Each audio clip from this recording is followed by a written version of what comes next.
तो चलिए बात करते हैं chapter 4 structure of an atom के बारे में। लेकिन आज का जो टॉपिक है वो है आइसोटोप्स एंड आइसोबार्स। अभी इन दोनों टर्म्स में आइसो जो वर्ड है वो कॉमन है। ओके, अभी आइसो का मतलब क्या है और आइसोटोप्स का मतलब क्या है और आइसोबार्स का मतलब क्या ही है, ये आज हम जानेंगे। तो आइसोटोप्स का मतलब क्या है, इसका डेफिनेशन क्या है, इसमें चेंजेस क्या है, क्या ये एटम है, क्या ये एटम नहीं है, क्या ये मॉलिक्यूल है, ये चीज़ क्या है, इसको आज हम जानेंगे। So definition of isotope. Isotope मतलब isotopes are atoms. Isotopes actually atoms ही होते हैं, are atoms of the same of the same element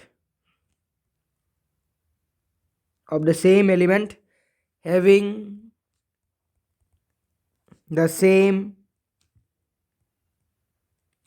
atomic number but different but different, atomic number but different mass numbers। अभी definition से आपको पता चल ही गया होगा कि आइसोटोप्स का मतलब क्या है। आइसोटोप्स का मतलब ये है कि एक ऐसे एटम्स हैं जिनका एटॉमिक नंबर सेम है, सेम एलिमेंट से बिलोंग करते हैं, सेम एलिमेंट के एटॉम्स हैं ये। लेकिन यहाँ पर ट्विस्ट है कि वही एलिमेंट जो है उनका एटॉमिक नंबर सेम होने के बावजूद उनका मास नंबर डिफरेंट है।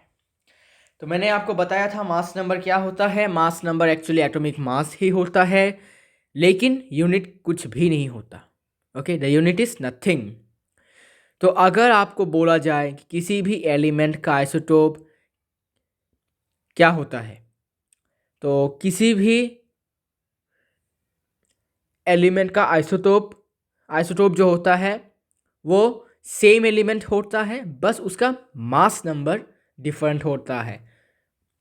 Otherwise the isotopes have the same atomic number and they are of the same element but they have different mass numbers। Okay, so isotope of an element have the same atomic number। तो isotopes जो है उनका atomic number same है। इसका मतलब क्या है कि उनका प्रोटॉन्स का नंबर और इलेक्ट्रॉन्स का नंबर क्या है, सेम है। So isotopes have the same atomic number,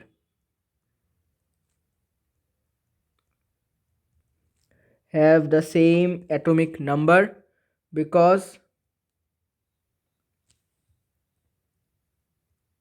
because they contain they contain the same number of protons और इलेक्ट्रॉन्स। अभी जनरल जनरल केस में प्रोटॉन से लिखेंगे, लेकिन इलेक्ट्रॉन्स का केस कब होगा, अगर वो एटम, ठीक है, न्यूट्रल एटम या फिर नॉर्मल एटम हो, अगर उसका बात अगर हो जाता है, ठीक है, तब जाकर इलेक्ट्रॉन्स का नंबर भी इक्वल होगा एटॉमिक नंबर के साथ। ओके, तो आइसोटोप्स में सेम एटॉमिक नंबर क्यों होता है, इसका तो रीज़न अब आपको पता चल चुका है। बिकॉज उसमें सेम नंबर ऑफ प्रोटॉन्स होते हैं और इलेक्ट्रॉन्स भी होते हैं कभी कभी सेम, अगर वो न्यूट्रल एटम हो तो। नाउ अभी डिफरेंट मास नंबर्स क्यों होते हैं। सो आइसोटोप्स हैव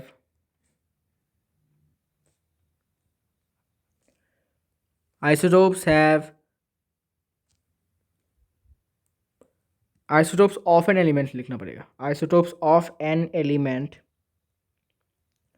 इसमें भी isotopes of an element have different mass numbers, different mass numbers because they contain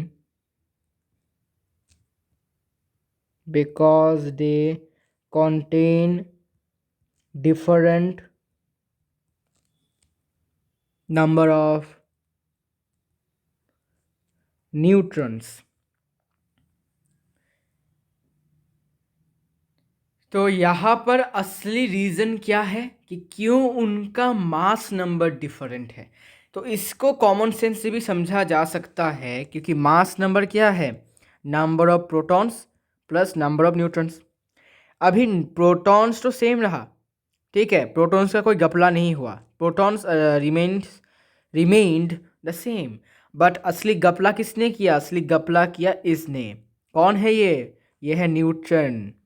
neutron ने क्या किया, न्यूट्रॉन के नंबर के चेंज के वजह से मास नंबर भी चेंज हुआ। ओके, तो प्रोटॉन अपने जगह पर ठीक रहा वो, लेकिन न्यूट्रॉन के चेंज के वजह से, नंबर ऑफ न्यूट्रॉन्स के चेंज के वजह से मास नंबर को भी चेंज होना पड़ा, बिकॉज प्रोटॉन्स और न्यूट्रॉन के सम से क्या होता है, हमें मास नंबर मिलता है। तो मान लीजिए कि अगर अगर प्रोटॉन 1 है और न्यूट्रॉन भी 1, दोनों ही सेम हो, तो मास नंबर क्या होगा, तो मास नंबर होगा 2, बिकॉज सम ऑफ डिम। अगर यहाँ पर प्रोटॉन सेम रहा 1, अगर न्यूट्रॉन ने गपलीबाजी की, क्या उसको मतलब बेईमानी किया, करने के बाद वो 2 हो गया, तो अभी क्या मास नंबर सेम रहेगा, तो आप बोलोगे नहीं भाई, मास नंबर चेंज हो जाएगा, 3 हो जाएगा। बेशक उस एलिमेंट का एटॉमिक नंबर सेम रहा, एटॉमिक नंबर क्या है, number of protons present in one atom of an element. अभी one atom of an element के नंबर ऑफ प्रोटॉन्स 1 है, तो एटॉमिक नंबर भी क्या रहा, 1 रहा, लेकिन असली चीज़ जो है, असली कारनामा जिसने किया है वो है न्यूट्रॉन ने। न्यूट्रॉन ने चेंज कर दिया, न्यूट्रॉन का नंबर चेंज हुआ, तो मास नंबर भी चेंज हुआ। तो अभी मान लीजिए ये पहला वाला एलिमेंट जो था, P plus equal to 1, N equal to 1, therefore A equal to 1 + 1 2।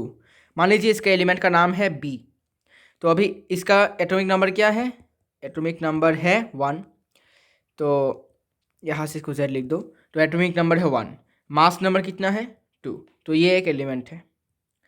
अभी क्या हुआ, अभी प्रोटॉन्स का नंबर सेम 1 रहा, लेकिन न्यूट्रॉन्स हो गए 2, तो 1 के जगह पर 2 हो गया और ये हो गया 3।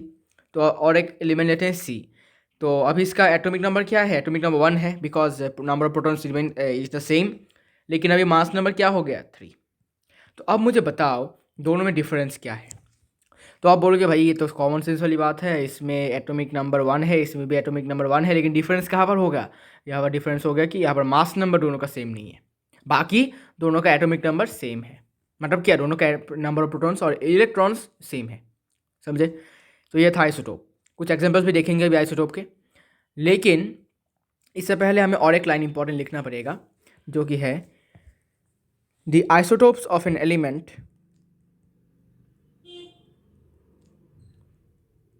the isotopes of an element differ in the number of neutrons in their nuclei। तो किसी भी एलिमेंट का जो आइसोटोप्स होते हैं, ठीक है, उनका मतलब न्यूक्लियस में, उनके न्यूक्लियस में न्यूट्रॉन्स के नंबर में डिफरेंट होते हैं। मतलब हर एक एलिमेंट के आइसोटोप्स में, मतलब आइसोटोप्स के बीच में हर एक आइसोटोप का मास नंबर, मतलब एटॉमिक मास ही बोल सकते हो इसको, तो मास नंबर या फिर बोल सकते हो एटॉमिक मास, न्यूमेरिकली इक्वल है दोनों, इसलिए तो दोनों में डिफरेंस ये है कि एक में न्यूट्रॉन सपोज 2 है, तो दोनों में तो दूसरे में न्यूट्रॉन 2 के बजाय 3 है, या फिर 1 है, या फिर 4 है। तो इसीलिए आइसोटोप्स में एक्चुअली डिफरेंट आइसोटोप्स डिफरेंट कैसे होते हैं, नंबर ऑफ न्यूट्रॉन्स के डिफरेंस के वजह से आइसोटोप्स बनते हैं, नहीं तो आइसोटोप का कोई नामो निशान तक नहीं होता आज। ओके, क्योंकि आइसोटोप बना है क्योंकि नंबर ऑफ न्यूट्रॉन्स ने घपलेबाजी की, इसीलिए हमें आज आइसोटोप टर्म मिला। अगर वो लोग ऐसा ना करते तो हमें आइसोटोप वाला टर्म मिलता ही नहीं। ओके, तो आइसोटोप क्या है कि एटॉमिक नंबर सेम रहेगा लेकिन मास नंबर डिफरेंट रहेगा, और रीज़न तो आपको ने बता ही दिया है क्यों होता है ऐसा, ये है वो रीजंस। ओके, इसके बाद कुछ एग्जाम्पल देखेंगे आइसोटोप्स के, examples of isotopes. Green colour से लिखेंगे। एग्जाम्पल, पहला एग्जाम्पल है क्लोरीन का। पहला क्लोरीन तो आपको पता ही है, एटॉमिक नंबर 17 और मास नंबर 35.5। ओके, 35 पकड़ते हैं अभी के लिए। तो क्लोरीन का एटॉमिक नंबर है 17 और मास नंबर 35।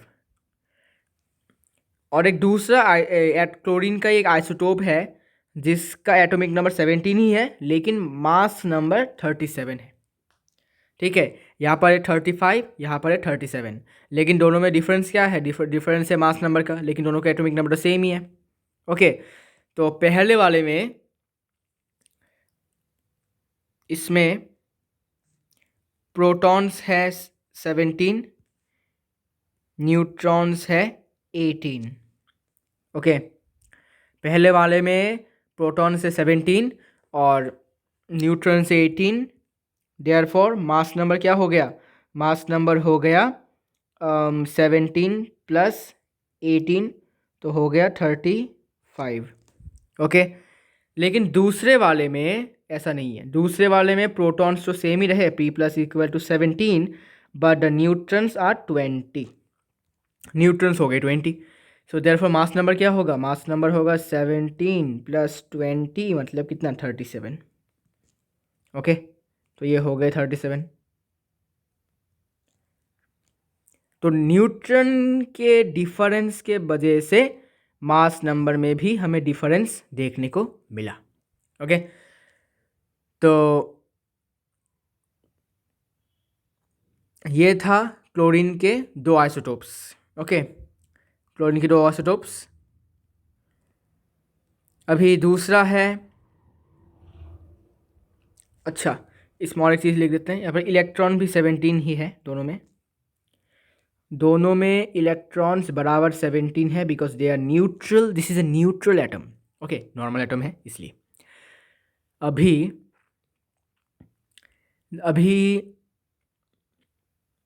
ये तो था पहला एग्जाम्पल। अभी दूसरा एग्जाम्पल भी है। दूसरा एग्जाम्पल क्या है, दूसरा एग्जाम्पल है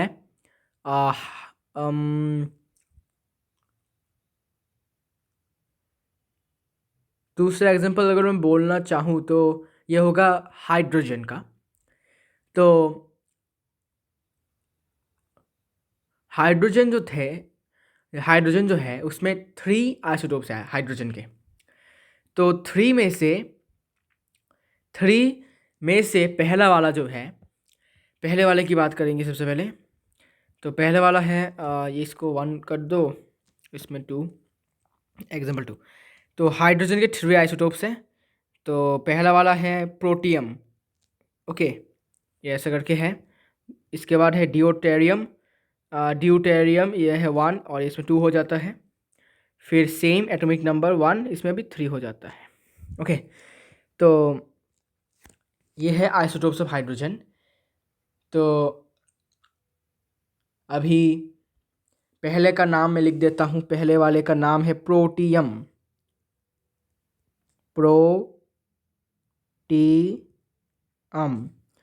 दूसरे वाले का नाम है ड्यूटेरियम,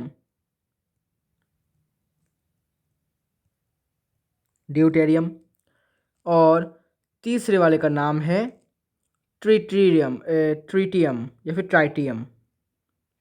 ओके, ट्राइटियम या फिर ट्रिटियम। तो पहले वाले में आपने अगर नोटिस किया होगा, तीनों में एटॉमिक नंबर सेम है बट मास नंबर डिफरेंट है। तो आपको तो पता ही होगा कि हाइड्रोजन एटम में न्यूट्रॉन नहीं होते, means neutron are zero. Okay, तो पहले वाले आइसोटोप में प्रोटॉन है 1 because atomic number 1, atomic number is 1, electron भी 1, ओके, बिकॉज न्यूट्रल एटम है, लेकिन न्यूट्रॉन है 0। तो इसी कारण से एटम मास नंबर क्या होगा, 1 + 0, इसलिए हुआ 0। ओके, यहाँ पर इसलिए हुआ 0। लेकिन सेकंड में ड्यूटेरियम, ड्यूटेरियम इसमें क्या है कि इसमें इलेक्ट्रॉन्स भी सेम है 1, प्रोटॉन्स भी सेम है 1 क्योंकि एटॉमिक नंबर है 1, लेकिन न्यूट्रॉन यहाँ पर हो जाता है 1।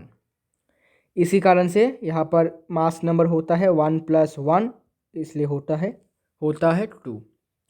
तो इसीलिए मास नंबर यहाँ पर 2 हुआ।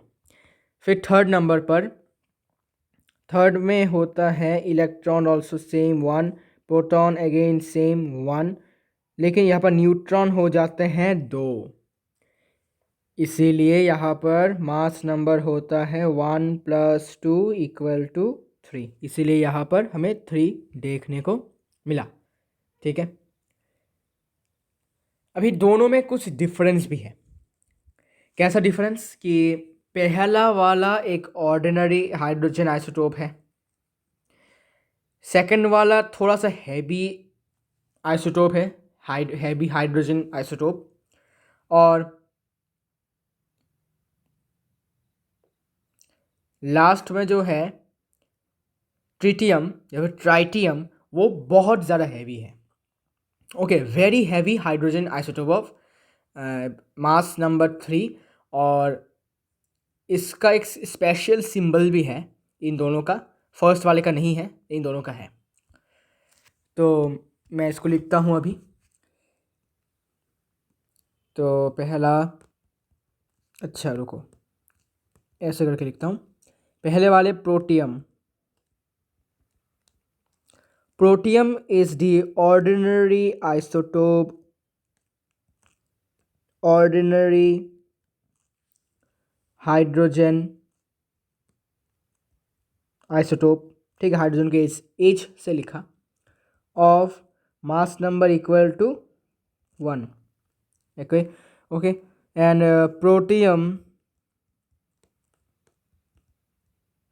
Protium is represented, protium is represented as 1, यहाँ पर एच फिर 1।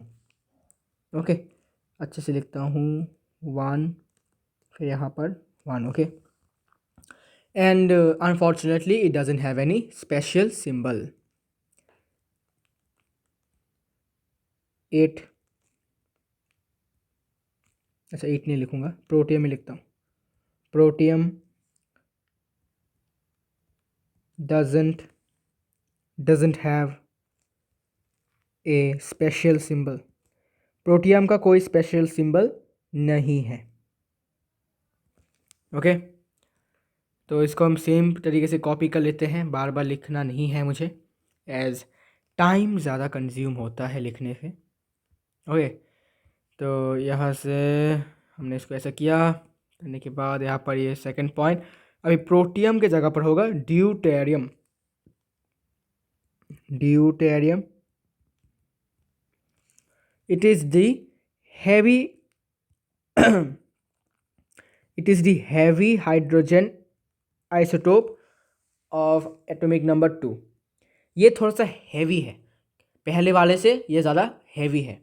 ओके, और इसको रिप्रेजेंट किया जाता है ऐसे, 1H फिर 2, 2H1 बोल सकते हो ऐसे, और इसका स्पेशल सिंबल है, इसका एक स्पेशल सिंबल है, हैज़ ए स्पेशल सिंबल। इसको पूरा क्लियर कर देता हूँ। The special symbol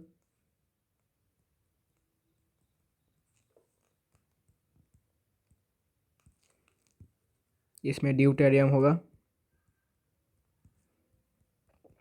Deuterium is represented as this, and the special symbol is capital D. Okay, so deuterium को कैपिटल डी से, मतलब इसका एक स्पेशल सिंबल बोल सकते हो। ओके, कैपिटल डी है। फिर आता है ट्रीटियम, ट्राइटियम या फिर ट्राइटियम बोलता हूँ, ठीक है, ट्राइटियम। थर्ड पर है ट्राइटियम।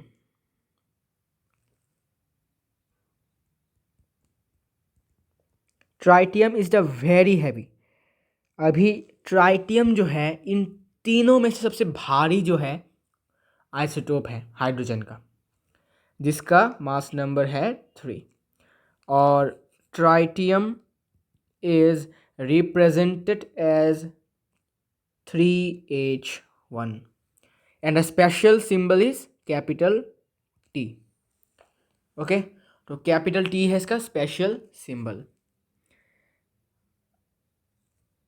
और मैं जो यहाँ पर पिछले बताया, इसमें पीछे वाले एग्जाम्पल में मैं लिखना भूल गया, इसको ऐसे भी लिखा जाता है, क्लोरीन 35, ठीक है, क्लोरीन थोड़ा सा हाई पेन देकर 35, या फिर इसको ऐसे भी लिखा जाता है Cl35। ओके, और इसको लिखा जाता है मतलब क्लोरीन 37 हाइपेन देकर, या फिर Cl37। ओके, कुछ ऐसे इनको लिखा जाता है।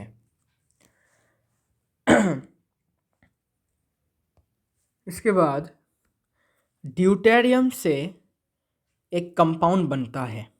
ओके, एक कंपाउंड बनता है जिसका नाम है D2O। D2O, और ये मीन करता है हैवी वाटर, हैवी वाटर। जैसे आप लिखते हो ना वाटर को, कैसे लिखते हो H2O, वैसे ही D2O है heavy water. Okay, heavy H2O बोल सकते हो। ओके, तो हैवी वाटर D2O से बनता है। अच्छा, ये था सेकेंड एग्जाम्पल ऑफ आइसोटोप्स। और भी कुछ एग्जाम्पल्स हैं इसके बाद, और एग्जाम्पल है कार्बन का, isotope of carbon. Third example carbon का, इसके भी 3 आइसोटोप्स हैं। पहला वाला ओरिजिनल वाला 12C6, फिर है 13C6, फिर है 14C6। अभी तीनों में आपको दिखाई दे रहा होगा, तीनों में ही सेम एटॉमिक नंबर है, लेकिन मास नंबर तो डिफरेंट है। तो पहले वाले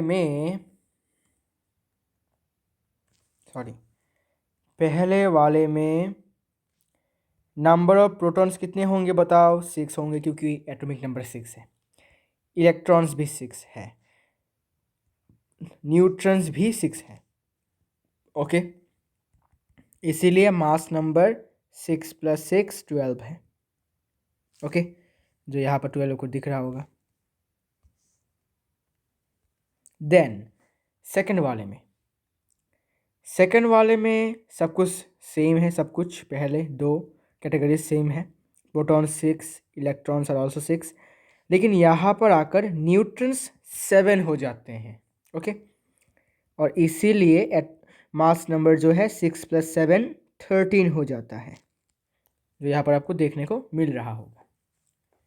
नाउ थर्ड में भी पहले 2 चीज़ें सेम है, प्रोटॉन 6, इलेक्ट्रॉन्स और ऑल्सो 6, लेकिन यहाँ पर न्यूट्रॉन जो है वो 8 हो जाता है। Okay, so therefore mass number क्या होगा? 6 + 8 14, इसलिए यहाँ पर 14 हुआ। ओके, अभी इनको कुछ रिप्रेजेंट किया जाता है कुछ शॉर्टकट्स में, जैसे कि हमने देखा था क्लोरीन को Cl35, Cl37 या फिर क्लोरीन -37 ऐसे लिखा जाता है, वैसे ही सॉरी, वैसे ही इनको भी कुछ शॉर्टकट्स मतलब रिप्रेजेंट किया जाता है, जैसे कि इसको रिप्रेजेंट किया जाता है C12 से, इसको रिप्रेजेंट किया जाता है C13 से, और इसको रिप्रेजेंट किया जाता है C14 से। ओके, तो जब भी आपको बोले कि C12 एटम, इसका मतलब कि वो कार्बन का, मतलब जो हम जानते हैं कार्बन को 612, वह है। लेकिन जब C13 हो जाएगा तो आप समझ लेना कि वो एक आइसोटोप है कार्बन का, जिसका मास नंबर 13 है, बाकी का सब कुछ सेम है। और अगर किसी को आपको बोले कि C14 मतलब वो होगा दूसरा आइसोटोप ऑफ कार्बन जिसका मास नंबर 14 है और बाकी का सेम है। Okay, so this is the third example of isotope. Okay, now fourth example है ऑक्सीजन का। ऑक्सीजन का फोर्थ एग्जाम्पल है, तो पहला है 16O8, इसके बाद 17O8, इसके बाद 18O8। तो 3 आइसोटोप्स हैं ऑक्सीजन के भी। तो यहाँ पर देख सकते हो कुछ ऐसा है। फिर पहले वाले में जिसे हम जानते हैं, प्रोटॉन्स है 8, इलेक्ट्रॉन्स भी है 8 बिकॉज एटॉमिक नंबर इज़ 8, और न्यूट्रॉन्स भी है 8, इसीलिए एटॉमिक नंबर हुआ 8 + 8 16।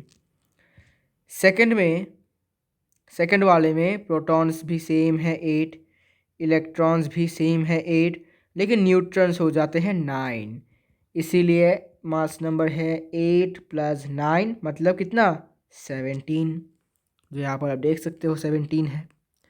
फिर थर्ड वाले में प्रोटॉन सेम है 8, इलेक्ट्रॉन सेम है 8, लेकिन न्यूट्रॉन्स हो जाते हैं 10, इसीलिए मास नंबर हो जाता है 8 + 10 18। Okay, here you can see 8 + 8 10 हो जाता है 18। ठीक है, इनको भी इनके कुछ ऐसे हैं, अभी इनको कुछ रिप्रेजेंट किया नहीं जाता, कुछ मतलब ऐसा कुछ लिखा नहीं है यहाँ पर। ठीक है, कि ऐसे इनको रिप्रेजेंट किया जाता है, ऐसे कुछ लिखा नहीं है।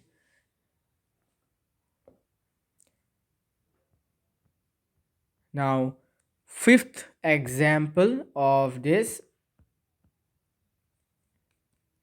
Is neon. नियॉन के भी 3 आइसोटोप्स हैं, जिन्हें पहला वाला तो 20 Ne10 जो हम जानते हैं, फिर 21 Ne10, फिर 22 Ne10। ठीक है, तो इनको एक्चुअली ऐसे ही लिखा जाता है, ऐसे रिप्रेजेंट किया जाता है, इनका वो शॉर्टकट नहीं है। ठीक है, सिमिलरली इस नियॉन में भी इनको ऐसे ही रिप्रेजेंट किया जाता है।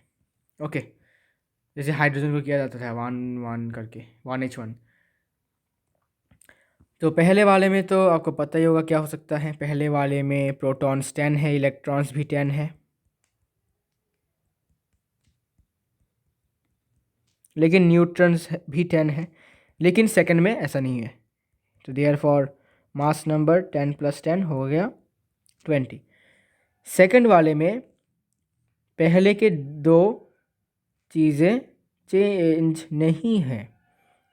पहले के 2 मतलब प्रोटॉन और इलेक्ट्रॉन के नंबर सेम है, लेकिन न्यूट्रॉन से हो जाते हैं 11, इसीलिए मास नंबर हो जाता है 10 + 11 21। ठीक है, फिर थर्ड लास्ट वाले में नंबर ऑफ प्रोटॉन्स जो है, नंबर ऑफ प्रोटॉन्स सेम है, नंबर ऑफ इलेक्ट्रॉन्स भी सेम है, लेकिन न्यूट्रॉन्स हो जाते हैं 12, इसीलिए मास नंबर हो जाता है 10 + 12 22। ओके, इसीलिए different number of masses, different mass numbers हमें देखने को मिलते हैं। Okay, so this are the examples of isotopes. Actually और भी एग्जाम्पल्स हैं, लेकिन बुक में up to this is provided. So मैं इस मतलब इतना तक ही मैं बताऊंगा आपको। फिर अभी हम रीज़न को डिस्कस करेंगे कि क्यों हर एक आइसोटोप का सेम या फिर आइडेंटिकल केमिकल प्रॉपर्टीज होते हैं। ओके तो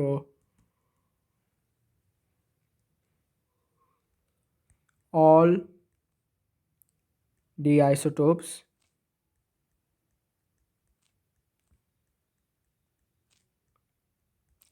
of an element have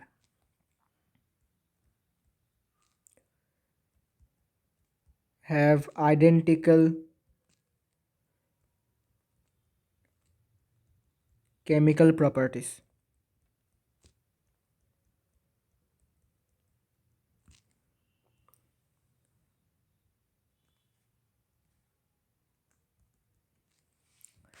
The chemical properties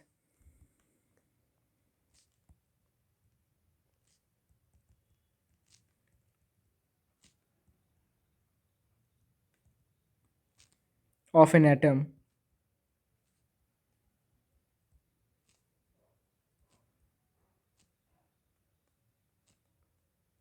of an element depend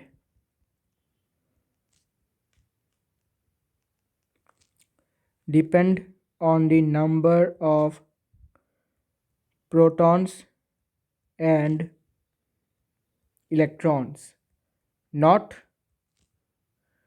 on the number of neutrons. तो एक्चुअली किसी भी एलिमेंट के एटम के जो केमिकल प्रॉपर्टीज़ होते हैं वो एक्चुअली डिपेंड करते हैं प्रोटॉन और इलेक्ट्रॉन के नंबर के ऊपर, ना कि न्यूट्रॉन्स के नंबर के ऊपर। तो अगर न्यूट्रॉन्स चेंज होते भी हैं तब भी उन्हें कोई फ़र्क नहीं पड़ता। ओके उनको फ़र्क तब पड़ेगा जब उनके न्यूक्लियस में प्रोटॉन्स के नंबर में डिफ़र होगा या फिर इलेक्ट्रॉन्स के नंबर में डिफ़र होगा, तब जाके उनके केमिकल प्रॉपर्टीज़ में हमें डिफरेंसेस देखने को मिलेंगे। लेकिन until then there would be no change in chemical properties। जब तक प्रोटॉन्स और इलेक्ट्रॉन्स के नंबर्स ठीक हैं, चेंज नहीं है उनमें, तब तक केमिकल प्रॉपर्टीज़ सेम रहेंगे। जब इनमें चेंज दिखेगा तभी हमें एलिमेंट के एटम्स के अंदर चेंजेस दिखेंगे। ओके और since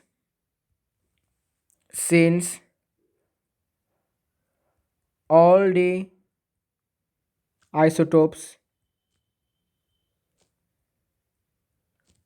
the isotopes of an element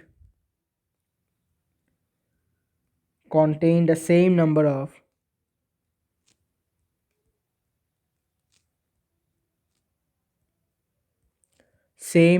protons and electrons,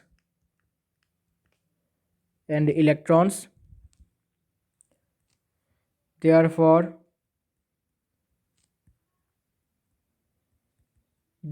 the chemical properties of all the isotopes of an element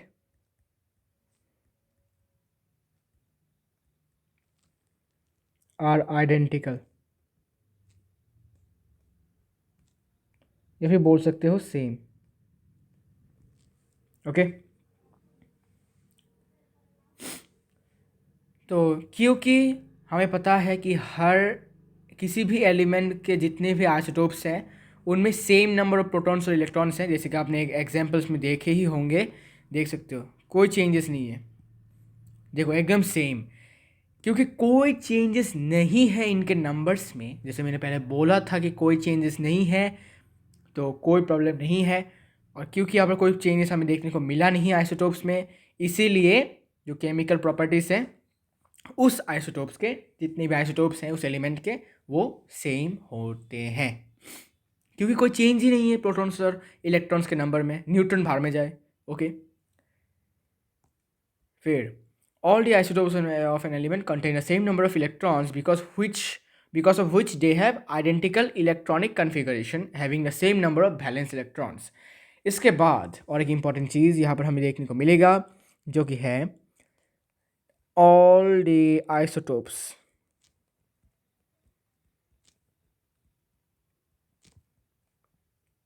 of an element contain the same number of electrons because of which they have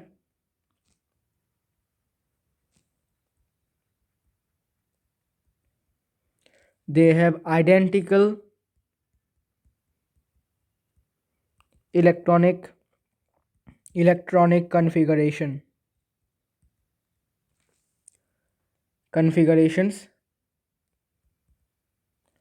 having the same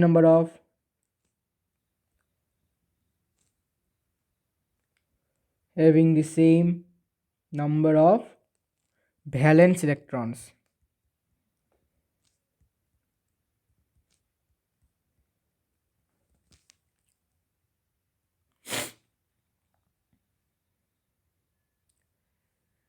तो क्योंकि हर electrons में हर एक isotope में, किसी भी element के हर एक isotopes में क्या होता है, सेम नंबर ऑफ इलेक्ट्रॉन्स है, हमें आपने दिखाया मैंने आपको। इसलिए इसका मतलब क्या होगा कि उनका इलेक्ट्रॉनिक कन्फिगरेशन भी क्या होगा, सेम होगा। क्योंकि देखो, अगर इलेक्ट्रॉन सपोज 10 है तो उसका इलेक्ट्रॉनिक कन्फिगरेशन होगा 2 8। ओके, ऐसा तो नहीं होगा कि पहले का इलेक्ट्रॉनिक कॉन्फ़िगरेशन इलेक्ट्रॉन 10 है तो 2 8 हुआ, दूसरा वाला भी सेम ही है इलेक्ट्रॉन, लेकिन ये हो गया 2 9। ऐसा तो नहीं हुआ ना, सेम ही रहा। ठीक है, तो इसीलिए जो है इलेक्ट्रॉनिक कॉन्फ़िगरेशन सेम है तो बैलेंस इलेक्ट्रॉन्स भी सेम है। जैसे कि मान लीजिए इलेक्ट्रॉन से 17 तो ये हो जाएगा 2 8 7। तो लास्ट आउटर मोस्ट शेल है एम शेल में कितने इलेक्ट्रॉन्स है, 7 इलेक्ट्रॉन्स। तो बैलेंस इलेक्ट्रॉन्स कितने हो गए, 7 इलेक्ट्रॉन्स हो गए। तो जैसे ही अगर हम मान लीजिए कि ऐसा ही सेम इलेक्ट्रॉन है, अच्छा, और एक आइसोटोप का एग्जांपल ले लेते हैं, जैसे कि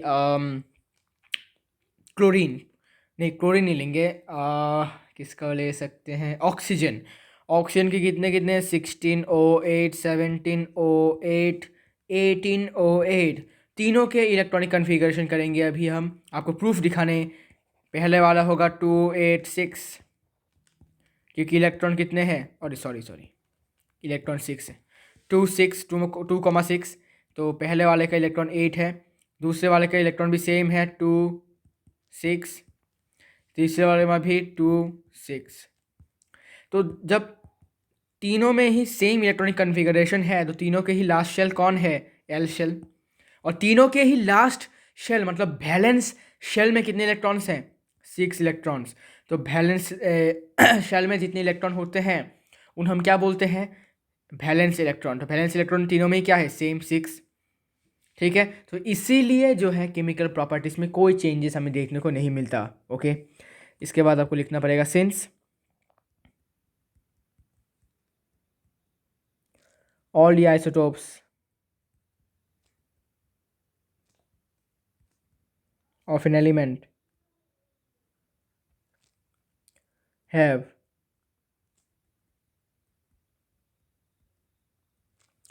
identical electronic configurations containing the same number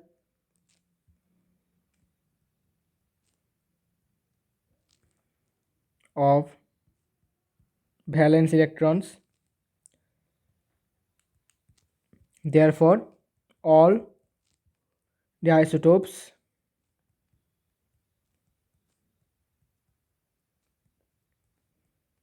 of an element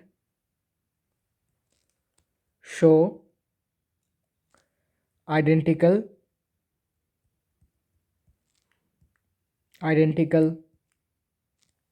chemical properties.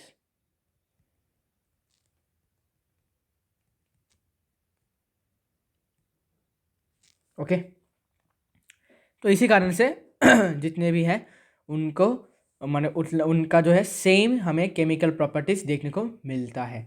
लेकिन लेकिन अभी और एक रीज़न है और एक चीज़ है कि आइसोटोप्स के केमिकल प्रॉपर्टीज़ तो सेम है, हमें पता चल गया, लेकिन उनके फिजिकल प्रॉपर्टीज़ जो है वो सेम नहीं होते हैं। Why so? We will discuss in this video, and this will be the last part of this video. The physical properties of the isotopes of an element are different. Now we will check out the reasons. The physical properties of an element depend on the mass of the atoms. तो जो physical properties हैं, the physical properties of an element depend on the mass.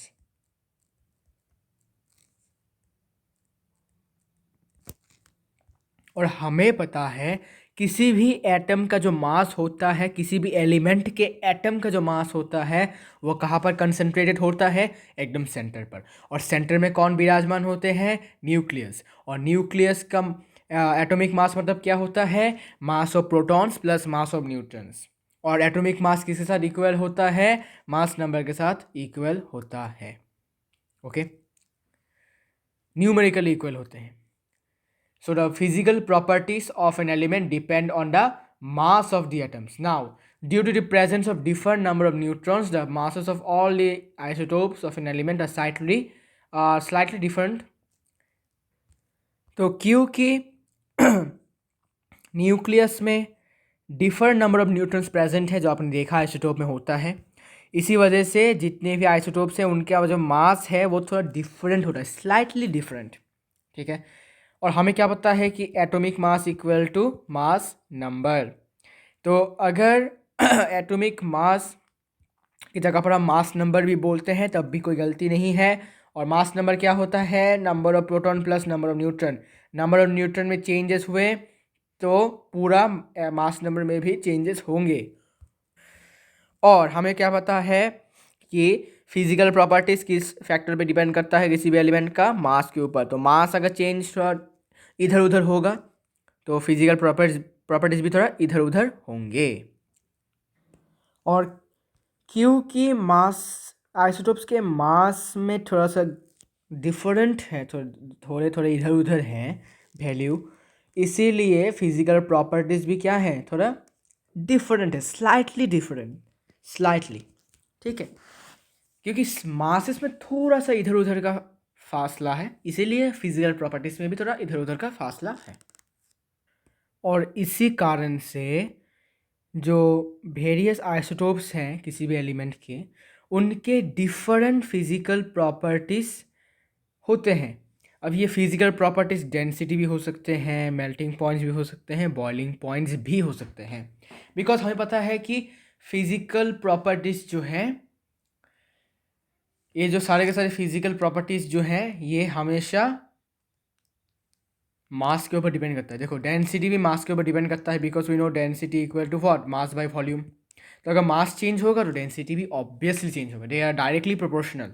Okay, directly proportional मतलब अगर density ज़्यादा होगा तो वज़न नहीं, मास भी ज़्यादा होगा। वज़न मतलब weight, not weight, I am telling about the मास।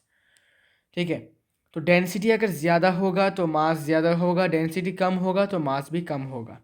लेकिन वॉल्यूम के बारे में यह उल्टा है। अगर डेंसिटी ज़्यादा होता है तो वॉल्यूम कम होता है, अगर डेंसिटी कम होता है तो वॉल्यूम ज़्यादा होता है। ओके, इसके बाद मेल्टिंग पॉइंट भी डिपेंड करता है फिजिकल प्रॉपर्टीज़ के ऊपर।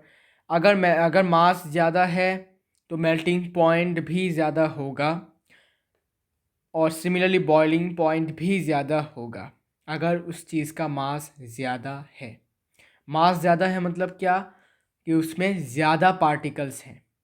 ठीक है, अगर आपको मैं एक एग्जांपल देता हूँ कि मान लीजिए आप एक बॉक्स लिया आपने, ठीक है, एक कार्टून बॉक्स, ठीक है, उसमें आपने पहले 3 या फिर 4 या फिर 5 मेटल बॉल्स डालें, स्फीयर के जो है स्फेरिकल शॉर्ट पुट में जो यूज़ होते हैं आपने डाले। फिर आपने इसका मतलब वेट या फिर मास मेजर किया। फिर आपने देखा कि इसका जो मास आ रहा था लगभग 1000 kg मे बी, ओके, या फिर 500 kg ले लिया मैंने, ठीक है, मान लीजिए इतना मास है उसका। फिर अभी आपने क्या किया, इसी बक्से में 5 जो थे उसके अंदर और भी 5 दिए, फिर और भी 5 दिए शॉर्ट पुट्स। अभी जब आपने इसका मास मेजर किया, ये हो गए सपोज 2000 kg, ओके। तो अभी ये मास जो बड़ा है, ये बड़ा है मास, ये किस वजह से बड़ा है, तो आप बोलोगे भाई शॉर्ट पुट की वजह से, ठीक है। अभी शॉर्ट पुट यहाँ पर क्या है, पार्टिकल्स मान लो इसको, इस बक्से का पार्टिकल है। पार्टिकल मतलब क्या, सबसे छोटा यूनिट ऑफ एनी मैटर। तो ये बक्सा एक मैटर मान लीजिए, और ये पार्टिकल, ये बॉल्स शॉर्ट पुट जो है इनके पार्टिकल्स मान लीजिए। तो पार्टिकल्स का नंबर बढ़ गया तो मास भी बढ़ गया, और मास बढ़ गया मतलब क्या, मतलब मास किस पे तो इसलिए मास पे डिपेंड करता है क्या बोलते हैं इसको, मास क्या है, मास अगर ज़्यादा है तो पार्टिकल ज़्यादा है, तो पार्टिकल्स ज़्यादा है तो ज़्यादा पार्टिकल्स को मेल्ट करने के लिए टाइम भी ज़्यादा लगेगा, ओके। इसीलिए डिफरेंट होते हैं ये फिजिकल प्रॉपर्टीज़, ओके। तो ये था आज का वीडियो। तो नेक्स्ट वीडियो में हम बात करेंगे एवरेज या फिर एवरेज और relative atomic mass, and then we will talk about radioactive isotopes, then we will talk about isobars, then we will finish this chapter.